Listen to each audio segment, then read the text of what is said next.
డబ్బు, అనారోగ్యం, ఉద్యోగం, వ్యాపారం, అప్పులతో బాధపడుతున్నారా? మీకోసమే లాంచ్ యువర్ ఫ్యూచర్ ప్రోగ్రామ్.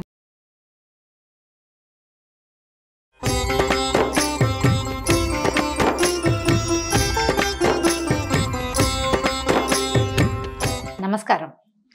మనం అనేక రకాల పురాణాలు వింటూ ఉంటాం. మొన్నటిదాకా కార్తీక పురాణం విన్నాం. ఫిబ్రవరి వస్తే మాఘ పురాణం వింటాం. పురాణాలు మనకి ప్రత్యేకంగా వినపడుతూ కనపడుతూ ఉంటాయి. ఎవరైనా మరణించారంటే గరుడ పురాణం వినాలని కూడా చెప్పుకుంటాం. అసలు ఈ పురాణం అంటే ఏమిటి? ఏంటంటే పురాతనం పాతకాలంలో జరిగిన దాన్నే పురాణం అనాలి. ఇది వరకు జరిగిందే, అదేవి కొత్త కథ కాదు, కల్పించిన కథ కాదు. జరిగిన దాన్ని మళ్ళీ చెప్తారు. మనం చెప్పుకుంటూ ఉండగా తర్వాత కాలంలో జరిగిన కొన్ని విషయాలు దానికి కొంచెం యాడ్ అవుతూ ఉంటాయి. కానీ మొదట విషయం మాత్రం ఫ్రేమ్ అంతా జరిగిందిగానే ఉంటుంది. అయితే ఈ పురాణం వినటం వల్ల అసలు ఏమొస్తుంది మనకి? పురాణంతో ఏం జరుగుతుంది? పురాణంలో ఎలాంటివి చెప్పబడ్డాయి? అసలు ఎన్ని రకాల పురాణాలు ఉన్నాయి? ఇవన్నీ తెలుసుకోవాల్సిన విషయాలే. ప్రతి పురాణము కొత్త విషయాల్ని తెలియజేస్తుంది. ప్రతి పురాణంలోనూ ఒక దాంట్లో ఒకటి ఇంటర్లింక్డ్గా కనపడతాయి. ఈ పురాణంలో ఇలా చెప్పబడిన గాథ ఇంకో పురాణంలో కొంచెం అటు ఇటుగా మార్పుతోటి కూడా మనకి కనిపిస్తుంది. దీనికి ఎట్లా చెప్తారంటే, ఇప్పుడు మనం మహాభారతాన్ని కూడా మనం పురాణాల్లో కలపకపోయినా మహాభారతాన్ని జయకావ్యం అంటారు. ఈ జయకావ్యం అనేది ప్రత్యేకంగా మనం ఒక శ్లోకంలో వింటుంటాం. నారాయణం నమస్కృత్య నరం చైవ నరోత్తమం దేవీం సరస్వతీం వ్యాసం తతో జయం ఉదీరయేత్ అని. ఈ నారాయణుడికి నరుడికి నమస్కారం చేసి సరస్వతీదేవిని వ్యాసుడిని తలుచుకుని జయం ఉదీరయ్యేత్. జయం అంటే ఈ మహాభారతానికి ఆ పేరుంది. అయితే పురాణాలన్నిటినీ కూడా జయకావ్యాలుగానే చెప్పాలి. ఎందుకంటే ఈ పురాణాలతోటి మనం సంసారాన్ని జయించగలుగుతాము. భగవంతునికి వైపుకి చేరే మార్గాలకి మెట్లుగా మనకి పురాణాలు ఉపయోగపడతాయి. అసలు పురాణాలు ఎన్ని అంటే 18 పురాణాలు మనం వింటూ ఉంటాం. 18 పురాణాల పేర్లు చెప్పమంటే ఎవరికి తెలియదు, కొంచెం కష్టం అవుతుంది. ఈ 18 పురాణాలకి ఉప పురాణాలు కూడా ఉన్నాయి. వాటి నుంచి డ్రైవ్ చేయబడి ఇంకొంచెం ఎలాబరేట్ చేయబడినవి అనమాట. అయితే దేవి భాగవతంలో పురాణాలను గుర్తుపెట్టుకునేందుకు ఒక మంచి శ్లోకం చెప్తారు, చూడండి. మద్వయం భద్వయం చైవ భ్రత్రయం వ చతుష్టయం అనాపలింగ కూస్కాని పురాణాన్ని పృథక్ పృథక్. ఇది తమాషాగా ఉంది, చూడండి. వివరంగా చెప్పుకుందాం. మద్వయం భద్వయం చైవ. మద్వయం మాతోటి 2 పురాణాలు ఉన్నాయి. ఏమేమి ఉన్నాయి? మత్స్య పురాణం, మార్కండేయ పురాణం. తర్వాత భద్వయం, ద్వయం అంటే 2. భాతోటి భాగవత పురాణము, భవిష్య పురాణము. తర్వాత బ్రత్రయం, బ్రాతోటి 3 ఉన్నాయి. ఈ బ్రా అనే అక్షరంతో వచ్చినవి ఏమిటి?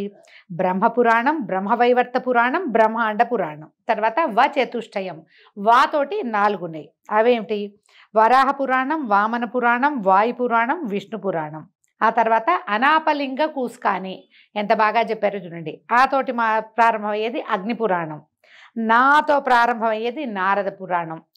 పా కదా, పాతో స్టార్ట్ అయ్యేది పద్మ పురాణం, లింతో స్టార్ట్ అయ్యేది లింగ పురాణం, గాతో స్టార్ట్ అయ్యేది గరుడ పురాణం, తర్వాత కూతో స్టార్ట్ అయ్యేది కూర్మ పురాణం, తర్వాత స్కాతో ప్రారంభమయ్యేది స్కాంద పురాణం. మొత్తం 18 చెప్పేశారు చూడండి. వాయు పురాణం స్థానంలో అక్కడక్కడ శివపురాణాన్ని స్వీకరించే సంప్రదాయం కూడా ఉంది. వాయు పురాణాన్ని శివపురాణం అని చెప్తారు. అయితే ఇక్కడ మనం చదువుకుంటున్న పుస్తకంలో అది కూడా అలాగే రాసుందనమాట.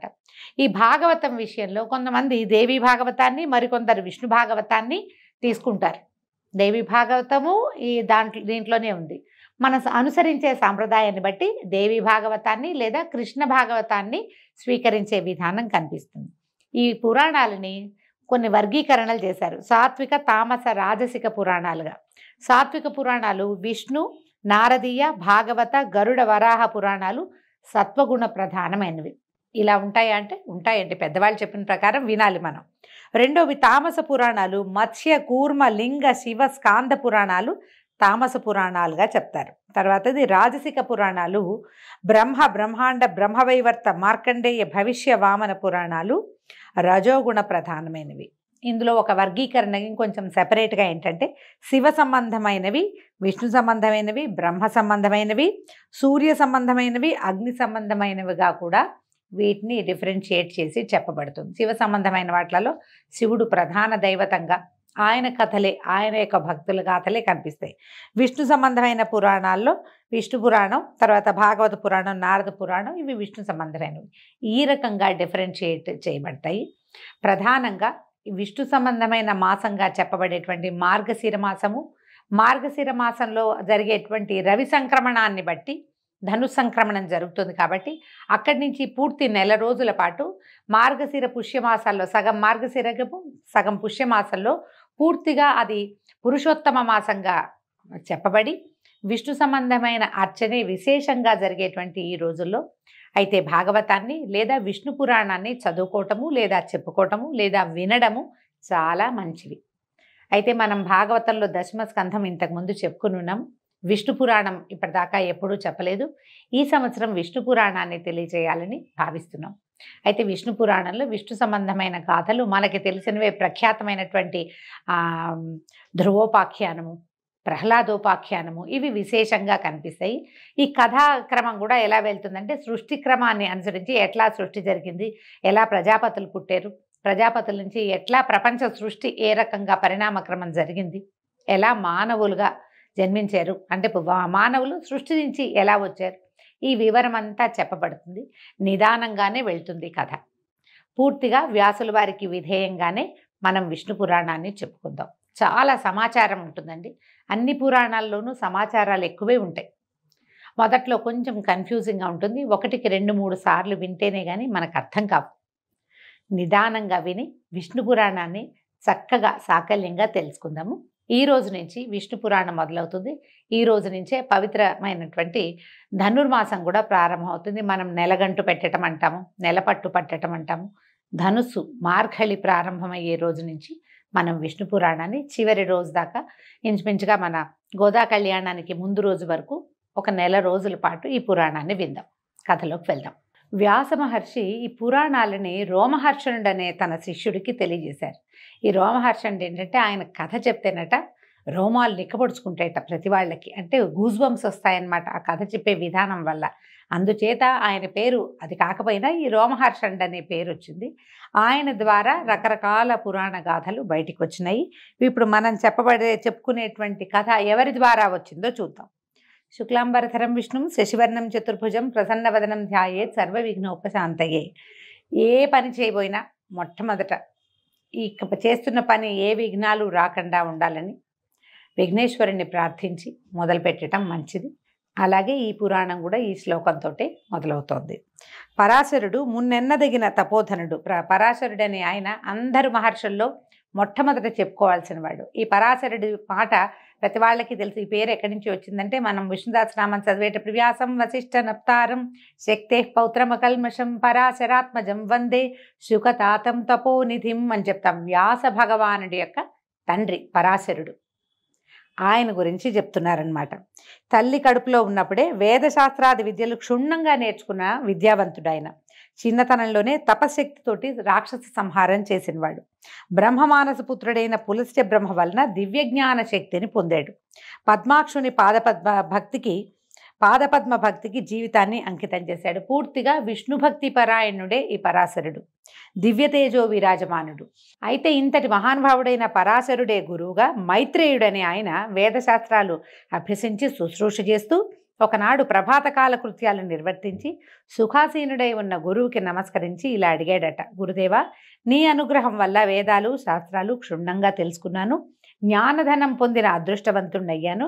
ఇక ఒక్కటి అడగాలనుంది, దానికి సమాధానం సర్వజ్ఞుడవైన నువ్వే చెప్పగలవు, తెలియచేయి నాయనా అని అడిగి ఏమడిగాడు? అన్ని లోకాలలో ఆధారమై వెలసిల్లే దేవుడెవరు? ఇంద్రాదులకు ప్రభువు, భక్తుల కోరికలు తీర్చేవాడు, చరాచర పదార్థములందు ఉండేవాడు, యోగీంద్ర వినుతుడు, వేదమయుడు, తన కథల చేత ఇహపర సౌఖ్యాన్ని కలిగించేటువంటి దేవుడెవరు? విజ్ఞాన ప్రదాత, భువన నిర్మాత, భర్త, సంహర్త అయిన ఆ దేవుని గురించి తెలుసుకోవాలని నా కోరిక. చదువు అయిపోయిన తర్వాత, అంటే మనకి ధనాన్నో ఏదో ఒకదాన్ని సంపాదించి పెట్టేది అయిన తర్వాత, వచ్చేసిన తర్వాత మనం ఎవరము, ఎక్కడి నుంచి వచ్చాము, మనకి ఏది ఆధారభూతమైంది అని తెలుసుకోవాల్సిన అవసరం ప్రతి విద్యార్థికి ఉన్నదట. పురాణాల్లో ఇది ప్రత్యేకంగా చెప్తారు. ఈ చదువుకోవాల్సిన విద్యలన్నీ పూర్తయిన తర్వాత అప్పుడు మోక్ష విద్యని గురించి తెలుసుకోమంటారు.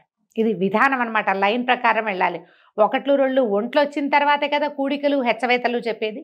అందుకని ఈయన తనకి జ్ఞానం లభించవలసినంత లభించిన తర్వాత మోక్ష జ్ఞానాన్ని గురించి తెలుసుకోవటం కోసం ఎవరి వల్ల ఈ ప్రపంచం నడుస్తోంది, ఏ దేవుడి వల్ల అని ప్రశ్నించాడు.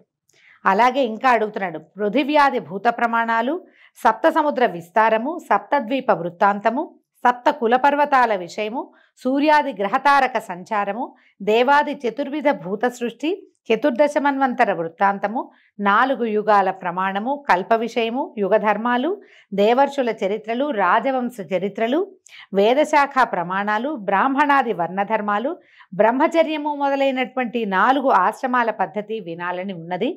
సెలవియవలసిందని మనవి అని అడగగా పరాశరుడు పరమానంద హృదయుడై ఇలా చెప్పాడు. ఏ గురువుకైనా శిష్యులకి తెలుసుకోవాలన్న ఆసక్తి ఉంటే గురువులకి పరమానందంగానే ఉంటుంది. తనకు తెలిసిన ప్రతి విషయాన్ని తన విద్యార్థికి, తన శిష్యుడికి తెలియజేయాలని ప్రతి గురువు భావిస్తాడట. అందుకని ఆయన ఏం చెప్తాడు, మైత్రేయ చాలా మంచి విషయం అడిగావు, నాకు ఇదంతా తెలుసు, నీకు వివరంగా చెప్తానన్నాడు. పరాశరుల వారు సెలవిస్తున్నారు. ఆయన చెప్తున్నారు, మా చిన్ననాడు ఒకప్పుడు పులస్త్య బ్రహ్మ వచ్చి నన్నెంతో ఆదరంగా చూసి నువ్వు పురాణకర్తవవుతావు అని వరం ఇచ్చి వెళ్ళిపోయాడు. ఆ వరప్రభావం వల్ల పౌరాణిక విషయమంతా నాకు స్వాధీనమైంది. దానిని వివరిస్తాను విను అనగా మైత్రేయుడు అన్నాడు, ఆచార్య, పురాణకర్తగా నిన్ను పులస్త్యుడు అనటానికి కారణం ఏమిటి అని అడిగితే ఇలా చెప్తున్నారు. పూర్వము విశ్వామిత్రుడు పగబట్టి మా తాత కొడుకులను 9 దారుణంగా చంపించాడు రాక్షసుల చేత. రాక్షసుల చేత పరాశరుని యొక్క తన తాత కొడుకు తండ్రులని, నాన్నల్ని బాబాయిల్ని చంపించాడు. మా తండ్రి శక్తి వారితోనే మరణించాడు. ఇప్పుడు వ్యాసం వశిష్ఠ నప్తారని చెప్పుకున్నాం. శక్తే పౌత్రమ కల్మషం అని. శక్తి యొక్క పౌత్రుడు వ్యాసుడు, అంటే వశిష్ఠుని యొక్క కుమారుడు శక్తి.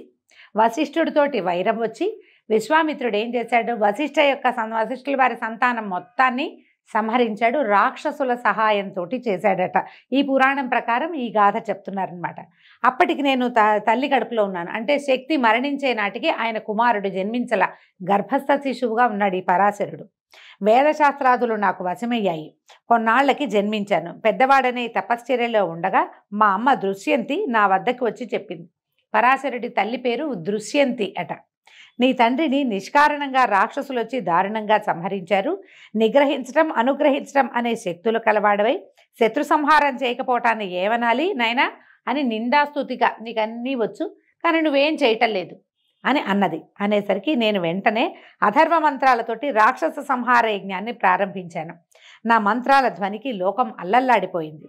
సురులు ఆనందంగా, అంటే దేవతలంతా ఆనందించారట, ఆనందంగా జయధ్వనులు చేశారు. ఆ రాక్షస సంహార యజ్ఞంలో లెక్కకు మిక్కిలిగా రాక్షసులు మరణించారు. యుద్ధం చేయటం కాదండి, యజ్ఞంతో సంహారం జరిగింది. మనకి సర్పయాగం తెలుసు, జనమేజయుడు చేశాడు. ఈయన పరాశరుడు రాక్షస సంహార యజ్ఞం చేశాడట. చావక మిగిలిన వాళ్ళు మా తాత వశిష్ఠుని వద్దకు వెళ్ళి రాక్షస సంహారం విషయం చెప్పి ప్రార్థిస్తే ఆయన వాళ్ళకి అభయం ఇచ్చి నా దగ్గరకు వచ్చి ఆదరంగా అన్నాడు, నాయనా పరాశర శాంతించు, ఏదో ఎప్పుడో జరిగింది, దానికి ఇప్పుడు నువ్వు ఘోరంగా ఈ జీవహింసా కార్యం ఎందుకు చేస్తున్నావు? మునులకు దూష్యం నాయన, మునులు ఇలాంటి పని చేయకూడదు. నువ్వు తపశ్చర్యలో ఉండేవాడివి, సంహార క్రియ మనది కాదు, మనం అది చేయకూడదు. ఇలా చేయవలసి వస్తే ఒకవేళ ఎవరైనా ఇది చేయాల్సి వచ్చిందనుకో వాడు రాజు అవుతాడు. సంహార క్రియ చేసేవాడు రాజు కావచ్చు, కానీ ఇలాంటిది మనం చేయకూడదు. కోపం విడుగు నాయనా, ఇది మానేసేయమని చెప్పాడు. పైగా జీవహింస చేసేవాడికి సద్గతి రాదు, ఆ విషయం నీకు తెలియంది కాదు. పైగా నా కుమారులందరూ సంహరింపబడ్డప్పుడు నేను ఈ రాక్షస సంహార యజ్ఞం నేను చేయలేనా? ఆ రోజు నేను చేయగలిగేవాడిని. కన్న తండ్రినయుడు కూడా నేను చూస్తూ ఊరుకున్నాను. ఎందుకంటే జీవహింస మునుల కృత్యం కాదు కాబట్టి. శాంతించు. కోపం పాపానికి ధూపం. పాపం పెరగటం దేనివల్ల పెరుగుతుందంటే కోపం వల్ల. మనం చూడండి, మామూలుగా కూడా మన కోపం వస్తే ఎంత మాట పడితే అంత మాట అంటాం. మన పాపం పెరిగిపోతుంది. కోపంలో చాలా దుష్కృత్యాలు, అకృత్యాలు చేయకూడనివి చేస్తాము, అనకూడనివి అంటాము. అందుకని కోపం ఎప్పుడూ పాపానికి ధూపము, అది చేయకూడదు. ముక్తిని, స్వర్గాన్ని సంపాదించిన తపశక్తిని, పుణ్యాన్ని, యశస్సుని, ధర్మాన్ని పోగొడుతుంది. ఇదేం చేస్తుంది? ముక్తిని పోగొడుతుంది కోపం, స్వర్గాన్ని పోగొట్టేస్తుంది, సంపాదించిన తపశక్తిని పోగొడుతుంది. పుణ్యము, యశస్సు, ధర్మము అన్నీ అతి కోపం వల్ల పోతాయి. కోపిష్టితనం పనికిరాదు ఎవరికైనా. ఇక వారి వారి కర్మఫలం కష్ట సుఖాలను కలిగిస్తుంది. దానికోసం చింత సంతోషము పొందకూడదు. చూడు, ఏ తప్పు చేయని రాక్షసులు వచ్చి అభయం కోరుతూ ఏడుస్తున్నారు, వాళ్ళని రక్షించమన్నాడు. అంటే ఏ రాక్షసులైతే వశిష్ఠపుత్ర సంహారం చేశారో వాళ్ళు పోయారు. వాళ్ళు కాకుండా అమాయకులైన వాళ్ళు కూడా ఆ యజ్ఞంలో పడి చచ్చిపోయారు. మా తప్పేమీ లేదు, మా తాతలు చేసిన దానికి మేము శిక్ష అనుభవిస్తున్నామని వాళ్ళు దుఃఖిస్తున్నారు అని చెప్పి చాలా బోధించేసరికి మా తాత బోధ విని నేను ఈ రాక్షస మారణ హోమాన్ని ముగించేశాను, ఇక మానేశాను.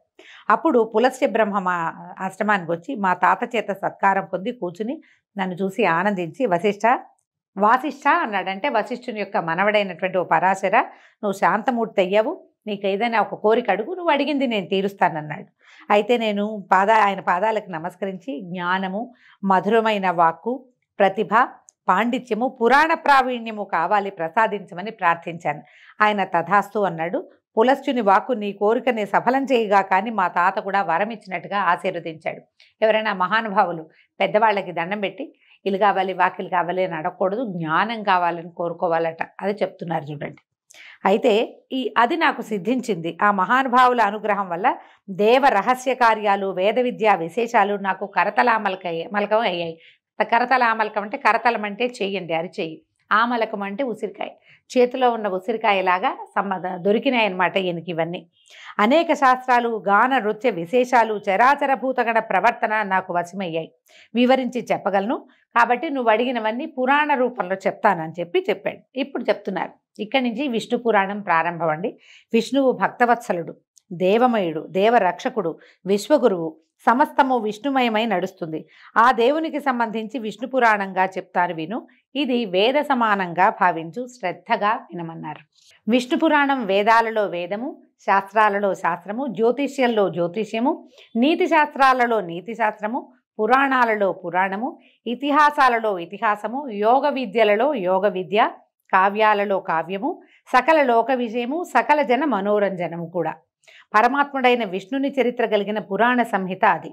మునుపు బ్రహ్మదేవుడు దాన్ని స్వకీయ బుద్ధి విశేషంతో దక్ష ప్రజాపతికి చెప్పాడు.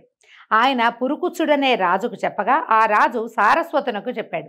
అతని ముఖతః నేను విన్నది విన్నట్టుగా నీకు చెప్తాను. ఏ పురాణమైనా 4-5 చెవులకి మారితే కానీ చివరికి చేరదండి. మనం చదివే ప్రతి పురాణము ఒక ముగ్గురు కనీసం 3 ముఖాల నుంచి 3 చెవులకి చేరిన తర్వాతే మన దగ్గరకు వస్తుంది. మైత్రేయ, నీ వల్ల ఈనాడు పరమానందుడు, జగద్వంద్యుడు, మునిలోకస్తుత్యుడు, నిత్యుడు అయిన రమారమణుని వర్ణించే అదృష్టం కలిగింది. నా జన్మ కృతార్థమైంది అని వాసుదేవునికి నమస్కరించి వశిష్ఠ పులస్త్య బ్రహ్మలను మనసారా స్మరించి కనులు మూసుకుని ధ్యానముద్రలో భూత భవిష్యద్వర్తమానాలను తెలిసి కనులు తెరిచి ఆదరంగా శిష్యుడితో ఇట్లా చెప్పాడు. జగములు తనలోన జగములలో తాను ఉన్నందువలన విష్ణువుని ప్రాజ్ఞులు వాసుదేవుడు అని అన్నారు. మనం వాసుదేవుడు అనగానే కృష్ణ పరమాత్మను తలుచుకుంటామండి. వసుదేవస్య అపత్యం పుమాన్, వసుదేవుని యొక్క కుమారుడైన వాసుదేవుడని చెప్పుకుంటాం కానీ కాదు. పరవాసుదేవుడు అంటే ఈయన ప్రపంచంలో ఉంటాడు, ప్రపంచము తనలో ఉంచుకుంటాడు. ఆ ఉంచుకున్న స్వరూపాన్నే పరవాసుదేవ తత్వము అంటారు. ఈయన్ని వాసుదేవుడుగా మనం అభివర్ణిస్తూ చెప్పుకుంటాం. మీరు గమనించండి, కొంచెం ఆలోచిస్తే మనకు తెలుస్తుంది. మన కథలలో ధ్రువోపాఖ్యానంలో వాసుదేవ మంత్రాన్ని ఉపదేశించారు ధ్రువుడికి. ఇప్పుడు ధ్రువుడి కథ మనం కృతయుగంలో తెలుసుకుంటే, కృతయుగం తర్వాత త్రేతాయుగం తర్వాత ద్వాపర యుగంలో మనకి శ్రీకృష్ణ పరమాత్మ జన్మించాడు. ద్వాపర యుగంలో జన్మించిన శ్రీకృష్ణ పరమాత్మని మనం వాసుదేవ అంటే, ఈ వాసుదేవుడు కృతయుగంలో ఎలా ఉన్నాడు అంటే కృష్ణ పరమాత్మ కాదనమాట, పరతత్వమైన వాసుదేవుడి గురించి చెప్పబడుతుంది అనమాట. అందుకని విష్ణువు స్వరూపాలలో ఆయన నామధేయాలలో ఉన్న వాసుదేవ తత్వము ప్రపంచమంతా నిండి ఉన్న వ్యాపనశీలుడైనటువంటి విష్ణువుని గురించే చెప్పబడింది. ఈ వాసుదేవుడు అంతా తన రూపమై చరాచరములు ఉంటాయి. ఆయన తన రూపాన్ని గనక ఉపసంహరించుకుంటే సర్వము శూన్యమైపోతుంది. అప్పుడు వాసుదేవుడు కాలపురుషుడవుతాడు. కాలం వాసుదేవుని లీలాస్వరూపంగా కనపడుతుంది. ఆ రూపమే పగలుగా రాత్రిగా కూడా ఉంటుంది. ఆద్యంతాలు లేక విశ్వమయుడైన వాసుదేవుడు అనగా కాలపురుషుడనగా నిర్వచించి ముందు వెనకలు చెప్పటం వేదాలకు కూడా సాధ్యం కాదు. విత్తు ముందా చెట్టు ముందా అంటే ఏది ముందు ఏది వెనక ఎవరు చెప్పగలుగుతారు? ఆయన ముందా ఇది ముందా అనేది అసలు చెప్పలేం మనం. ఈ వాసుదేవ స్వరూపము కాల ప్రవృత్తి. ఆ విధంగా ఉన్న కాలపురుషుని నుంచే శబ్దం పుట్టిందట. శబ్దం నుంచి ఆకాశతత్వం పుట్టింది. ఆ విధంగా ఆకాశం శబ్దగుణకం ఆకాశం అని చెప్తారండి. ఈ శబ్దంలోంచే ఆకాశం పుట్టిందట. ఆ శబ్దానికి స్పర్శ తన్మాత్ర గుణం, దాంట్లో ఒక లోపలి గుణం ఏంటంటే స్పర్శట. ఆ స్పర్శ గుణం వల్ల వాయుతత్వము, వాయువు యొక్క రూపం ఏంటంటే దాని తన్మాత్ర గుణం, అందులో ఉన్నటువంటి లోపల గుణమేమో అగ్ని. ఆ రూపం వల్ల దానికి రూపమే దాని యొక్క తన్మాత్ర. ఆ రూపం వల్ల అగ్నితత్వం పుట్టింది. అగ్నికి రసము తన్మాత్ర గుణం, ఆ రసం వల్ల జలతత్వం పుట్టింది. జలమునకు గంధం తన్మాత్రం అంటే లోపలి గుణం అన్నమాట. ఆ గంధం వల్లే పృథ్వీతత్వం పుట్టింది. ఇప్పుడు పృథివీ ఎక్కడి నుంచి పుట్టిందంటే లైన్ పైదాకా వెళ్ళాలండి. ఆకాశం నుంచి వరుసగా 5 గుణాలు పుట్టుకుంటూ వచ్చినాయి. ఒక దాంట్లో నుంచి ఒకటి చొప్పున పుట్టినాయి అన్నమాట. ఇవన్నీ కూడా ఈ పంచభూతాలు తమలోని శబ్దగుణాలు ప్రవర్తించగా వ్యాపించి విశ్వమయమై భావించటమే విష్ణు భక్తిగా భావించు. విష్ణువు ఎక్కడున్నాడంటే ఆయనలోంచి పుట్టిన, అందులోంచి పుట్టిన, అందులోంచి పుట్టిన ఈ 5 గుణాలు అన్నిట్లలోనూ కూడా పృథివ్యప్తేజో వాయురాకాశాది పంచభూతాలలో కూడా విష్ణువు వ్యాపనశీలుడుగా ఉన్నాడు. ప్రపంచంలో ఆయన లేని చోటే లేదు. ప్రహ్లాద తత్వంలో ఇది మనకి కనపడుతుంది. అతను చెప్తాడు, ఇందుగలడు అందు లేడని సందేహము వలదు చక్రి సర్వోపగతుండు అని. ప్రతి చోట ఉన్నాడు ఆయన. ఎందుకున్నాడంటే ఆయనలోంచి ఇవన్నీ పుట్టుకుంటూ వచ్చాయి కాబట్టి. పృథివ్యప్తేజో వాయు ఆకాశములనే పంచభూతాలు, శబ్ద స్పర్శ రూప రసగంధ పంచకము, త్వక్చక్షు శ్రోత జిహ్వ ఆఘ్రాణములు అనేటువంటి బుద్ధీంద్రియాలు 5, వాక్పాణిపాద పాయూపస్థలనే కర్మేంద్రియాలు 5, మనోబుద్ధి అహంకారాలతో రాజసిక తామసిక సాత్విక గుణాతిశయంతో ప్రజా సృష్టి విస్తరిల్లింది. ఇవన్నీ కూడా మన శరీర అవయవాల సంగతి చెప్తున్నారండి. చూద్దాం, నిదానంగా చెప్పుకుందాం. పృథివ్యప్తేజో వాయువు ఆకాశం అంటే పృథివీ అంటే భూమి, అప్ అంటే నీరు, తేజస్ అంటే అగ్ని, వాయువు ఆకాశము. ఈ 5 నుంచి వీటికి శబ్దము, స్పర్శ, రూపము, రసము, గంధము అనేటువంటి 5 లక్షణాలు ఉన్నాయి.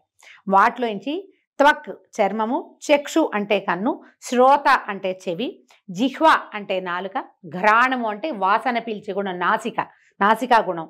ఇవి బుద్ధీంద్రియాలు 5. తర్వాత వాకు పాణి పాయు ఉపస్థ, వాకు మాట్లాడే గుణము, పాణి పాదములు చేతులు కాళ్ళు, పాయువు ఉపస్థ మన తాలూకు అంతరింద్రియాలు అంటే ఏమన్నా విసర్జక అవయవాలు, అవి కర్మేంద్రియాలు 5. మనసు, బుద్ధి, అహంకారము మొదలైనటువంటి ఇవి. తర్వాత ఈ సాత్వికము, రాజస తామసిక సాత్విక గుణాతిశయాలతోటి ప్రపంచం విస్తరిల్లింది. ఇది ఆదిభూత విధం. మొట్టమొదట ప్రపంచం ఏర్పడింది ఇట్లా, ఈ గుణాల ద్వారా ఏర్పడింది. ప్రపంచం అంటే ఒక దేహం అనుకుంటే ఆ దేహధారి లక్ష్మీ వసుధారమండైనటువంటి కేశవుడు. ప్రపంచమంతా విష్ణు స్వరూపమేనని చెప్తున్నారు. కాబట్టి ఆ ప్రభువువి కానివి ఏవీ లేవు. చరాచర స్థితులన్నీ లక్ష్మీపతి లీలలుగానే గ్రహించాలి. ఈ విధంగా శ్రీపతి విశ్వమంతా తానే అయి వాసుదేవుడుగా అయ్యాడు. ఇక బ్రహ్మాండ సృష్టి గురించి చెప్తున్నారు. పరమాత్ముడు పంచభూతమయుడు బ్రహ్మణ్యుడు తానే అయి హరినారాయణుడై పాలకడలిలో శేషసాయిగా ఉన్నప్పుడు అతని రాజస ప్రవృత్తి సృష్టిక్రియను సాగించింది. ఒక నీటి బుడగను పోలి అండం ఒకటి ఉద్భవించింది. ఇప్పుడు చూడండి, మన సృష్టి కూడా అండంతోటే, ఫిమేల్ ఎగ్గుతోటే మన సృష్టి కూడా వస్తుంది. ఈ మొదట ఒక అండం వల్లాంటి ఒక స్వరూపంతో సృష్టి మొదలైందట. క్రమంగా అది గాఢాంధకారంలో పెరిగింది ఆ పుట్టిన అండం. అయితే ఈ అండం మీద గాఢాంధకారం పెరిగిపోయి జలము, అగ్ని, వాయువు, ఆకాశాలు దాని పైభాగంలో ఆవహించి ఉన్నాయట. ఈ 4 భూతాలు ఒక్కొక్కటి 5 సార్లు కలవగా ఆ అండం మరింతగా పెద్దదై ఉబికింది. ఆ అండంలోంచి ఆ నారాయణుని రాజసమూర్తి అయి సృష్టికర్తగా బ్రహ్మ అనే ఒక దివ్యమూర్తి సంభవించాడు. ఆ బ్రహ్మ చరాచర సృష్టికర్త కాగా సాత్వికమూర్తిగా విష్ణువు పోషిస్తూ ఉండటం, తామసమూర్తిగా రుద్రుడుగా చరాచర ప్రళయం చేయటం జరుగుతూ ఉంది. ఇలాగా బ్రహ్మాండ ప్రళయాలు విష్ణులీలలుగా ఎన్నో జరిగాయి. అలాంటి నారాయణుని మహిమ ఆ చతుర్ముఖ బ్రహ్మ కూడా తెలిసి చెప్పలేడు అని చెప్పగా మైత్రేయుడు ఇలా అడుగుతున్నాడట, ఆచార్య, విష్ణువుని నిర్గుణుడని వేదాలు చెప్తాయి. నిర్గుణుడు ఏ గుణాలు లేనివాడు అని చెప్పబడిన భగవంతుడు విష్ణువు సృష్టి స్థిత్యంతాలు ఎలా కలిగించాడు? ఏ గుణము లేదంటే ఏమీ చేయలేడు, ఏమీ చెయ్యడని అర్థం. కానీ అతను ఈ సృష్టి, స్థితి, లయ 3 అతడే చేశాడని నువ్వు చెప్తున్నావు కదా, ఇది ఎట్లా సాధ్యపడింది అంటే అదంతా ఆయనకి సహజమైన విషయంగా చెప్తున్నారు. అగ్నికి వేడి ఎలా వస్తుంది అంటే ఎట్లా చెప్తాం, అలాగే నారాయణ నామానికి నిర్వచనం చెప్తున్నారు. నారము అంటే నీరు, అది నివాసంగా కలిగిన వాడు నారాయణుడు. ఆ నారాయణుడు భూతరాశికి కర్త అయిన ప్రజాపతి అని చెప్పదగినవాడు. అతని పరమాయువు 100 సంవత్సరాలు. ఆ దేవుని పరమాయువు అయిన 100 సంవత్సరాల కాలంలో మనలాంటి వారికి ఎన్నో సంవత్సరాలు తిరిగిపోతాయట. ఆ కాలక్రమం గురించి చెప్తున్నారు. ఎలా కాలం వీరికి ఉంటుంది, దైవానికి ఎలా ఉంటుంది అని. ఒక లఘువుని పలికేంత కాలం 1 నిమిషం, 18 నిమిషాలు ఒక కాష్ట, అవి 30 కలిస్తే ఒక కళ, 30 కళలు ఒక క్షణం, 12 క్షణాలు ఒక ముహూర్తం, 30 ముహూర్తాలు ఒక పగలు ఒక రాత్రి, అంటే ఒక రోజు అన్నమాట. ఒక పగలు ఒక రాత్రి, 15 దినాలు ఒక పక్షం, 2 పక్షాలు ఒక నెల, 2 నెలలు ఒక ఋతువు, 3 ఋతువులు ఒక ఆయనం. మనకు తెలుసు కదా, దక్షిణాయనం ఉత్తరాయణం చెప్పుకుంటాం. అవే ఉత్తరాయణ దక్షిణాయనాలని 2. ఈ 2 కలిపితే ఒక సంవత్సరం. దేవతలకి అది ఒక పగలు రాత్రి. అంటే మన ఒక సంవత్సరము దేవతల యొక్క ఒక డే. అందుకనే వాళ్ళకి పగలు మెలకుగా ఉండే సమయము ఉత్తరాయణము, నిద్రాకాలం దక్షిణాయనము అని చెప్పుకుంటాం కదా. దానికి సౌరమానం అని వ్యవహారం. మనం రోజువారీ విధానం అంతా చాంద్రమానంలో చేస్తాం, ఇది సౌరమానంగా చెప్తున్నారు. ఈ మొత్తం ఈ డే గురించి చెప్పారు కదా, మన దినము సంవత్సరం గురించి చెప్పినప్పుడు అది మొత్తాన్ని సౌరమానం అంటారు. అయితే 17,28,000 సంవత్సరాలు కృతయుగం, 12,96,000 సంవత్సరాలు త్రేతాయుగం, 8,24,000 సంవత్సరాలు ద్వాపరయుగం, 4,32,000 సంవత్సరాలు కలియుగం. అలాంటి 4 యుగాలు ఒక దివ్యయుగం అంటారు. దాని లెక్క 43,20,000 సంవత్సరాలు అవుతాయి. ఇలాంటి యుగాలు 1000 అయితే బ్రహ్మకి ఒక రోజట. ఎంత పెద్ద కాలమో చూడండి.